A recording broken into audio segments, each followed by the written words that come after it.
आपका पहला नंबर सवाल है, गुप्त वंश का संस्थापक कौन था? गुप्त वंश का संस्थापक कौन था? तो आपके option A Chandragupta Maurya, B Samudragupta, C Chandragupta प्रथम, डी श्रीगुप्त। तो साथियों इसका सही और सटीक जवाब होगा आप लोगों का ऑप्शन नंबर डी। ठीक है, श्रीगुप्त ने, गुप्त वंश का संस्थापक जो है श्रीगुप्त ने किया था। चलिए अगले प्रश्न की ओर चलते हैं। अगला नंबर प्रश्न है आप लोगों का, प्रश्न नंबर 2 है कि सबसे पहले रेलवे लाइन किसके शासनकाल में निर्मित हुई? ठीक है, तो आपके option A Lord William Bentinck, B Warren Hastings, C James Cornwallis, D Lord Dalhousie. तो साथियों इसका सही और सटीक जवाब होगा आप लोगों का ऑप्शन नंबर जो है डी। ठीक है, लॉर्ड डलहौजी। ठीक है, आपका सही जवाब हो जाएगा लॉर्ड डलहौजी। सबसे पहले रेलवे लाइन किसके शासनकाल में निर्मित हुई थी?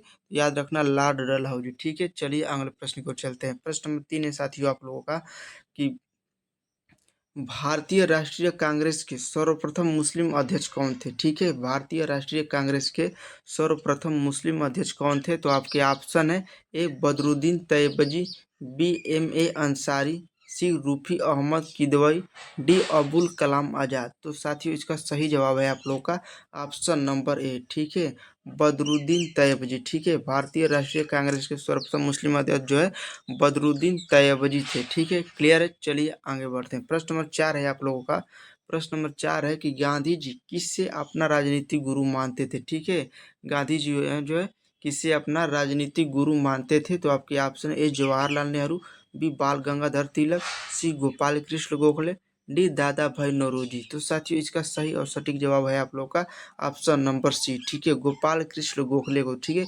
गांधी जी अपना राजनीतिक गुरु जो है गोपाल कृष्ण गोखले को मानते थे। क्लियर है। चलिए आगे बढ़ते हैं, प्रश्न नंबर 5 की तरफ चलते हैं। प्रश्न नंबर 5 है साथियों कि जब भारत स्वतंत्र हुआ था तो उस समय इंग्लैंड का प्रधानमंत्री कौन था? ठीक है, जब भारत स्वतंत्र हुआ था तो उस समय जो है इंग्लैंड का प्रधानमंत्री कौन था? तो आपके option A Lord Irwin, B Clement Attlee, C Lord Mountbatten, D Winston Churchill. तो साथियों इसका सही जवाब है आप लोगों का ऑप्शन नंबर बी हो जाएगा। ठीक है, क्लीमेंट एटली था। ठीक है, कौन था इंग्लैंड का प्रधानमंत्री उस समय?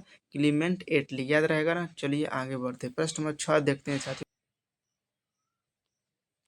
मुगल शासन में मनसबदारी प्रणाली का प्रवर्तन किसके द्वारा किया गया है? ठीक है, मुगल शासन में मनसबदारी प्रणाली का प्रवर्तन जो है किसके द्वारा किया गया है? तो आपके option A Babur, B Jahangir, C Akbar, D Shahjahan. तो साथियों इसका सही जवाब है आप लोग का ऑप्शन नंबर सी। ठीक है, अकबर। ठीक है, क्या हो जाएगा? अकबर हो जाएगा। चलिए आगे बढ़ते हैं। प्रश्न नंबर 7 है आप लोगों का कि सिख गुरु अर्जुन देव का वध किसके शासन काल में हुआ था? ठीक है, बहुत ही इंपॉर्टेंट क्वेश्चन है साथियों कि सिख गुरु अर्जुन देव का जो है वध जो है किसके शासन काल में हुआ? आपके option A Jahangir, B Shahjahan, C Babur, D Humayun. तो साथियों इसका सही जवाब है आप लोगों का ऑप्शन नंबर ए। ठीक है, ऑप्शन नंबर ए हो जाएगा, जहांगीर हो जाएगा। ठीक है, चलिए आगे बढ़ते हैं। प्रश्न नंबर 8 है साथियों आप लोगों का कि महाराष्ट्र में जो एलोरा की गुफा है, महाराष्ट्र में जो एलोरा का गुफा है उसका निर्माण किसके शासनकाल में हुआ? ठीक है, एलोरा का गुफा का निर्माण जो है किसके शासनकाल में हुआ है? तो आपके ऑप्शन ए चोलवंश, बी पालवंश, सी पल्लव वंश, डी राष्ट्रकूट वंश। तो साथियों इसका सही जवाब है आप लोगों का ऑप्शन नंबर डी हो जाएगा। ठीक है, राष्ट्रकूट वंश के समय हुआ था। ठीक है, एलोरा का गुफा मंदिर का निर्माण जो है राष्ट्रकूट वंश के शासनकाल में हुआ था। याद रहेगा। चलिए आगे बढ़ते हैं, प्रश्न नंबर 9 देखते हैं साथियों। ठीक है, प्रश्न नंबर 9 है आप लोगों का कि दक्षिण अफ्रीका से लौटने पर गांधी जी ने प्रथम सत्याग्रह कहाँ शुरू किया था? ठीक है, दक्षिण अफ्रीका से लौटने पर गांधी जी जो है प्रथम सत्याग्रह जो है कहाँ शुरू किया था? तो आपके option A Bardoli, B Champaran, C Dandi, D Chauri Chaura. तो साथियों इसका सही और सटीक जवाब है आप लोगों का ऑप्शन नंबर हो जाएगा बी। ठीक है, चंपारण में चालू किया था। ठीक है, क्या चंपारण इसका सही और सटीक जवाब होगा।